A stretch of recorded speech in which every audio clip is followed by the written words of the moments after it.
Saudi আরবের এক অন্ধ হাফেজ, তাকে দেখে প্রশ্ন করা হলো, আল্লাহ তোমাকে চোখ দেয় নাই, তুমি না দেখে আল্লাহর কোরআন মুখস্থ করেছ, তুমি বলো আল্লাহ যদি তোমাকে চোখ দে তুমি সর্বপ্রথম কি দেখবে? অন্ধ হাফেজ বলল, আল্লাহ আমাকে চোখ দেয় নাই, আল্লাহ আমি চোখে দেখতে পারি না, আমাকে চোখে দেখার মতো সেই শক্তি আল্লাহ দেয় নাই।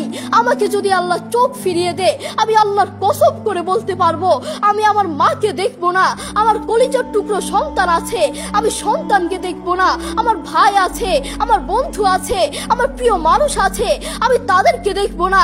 আমি দেখবো যেই কোরআন আমি না দেখে মুখস্থ করেছি সেই কোরআন দেখবো, সেই কোরআনের আয়াতগুলো কত সুন্দর তার দিকে তাকাবো। আল্লাহু আকবার। আমরা আমাদের কথা বলছি, আমাদের চোখ থাকতে আমাদের কোরআন পড়ার সময় হয় না।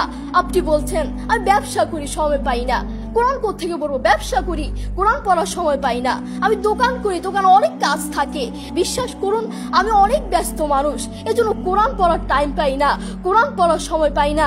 প্রিয় ভাই আমি আপনাকে বলতে চাই, আপনাকে সময় কে দিয়েছে? আপনাকে সময় কে দিয়েছে?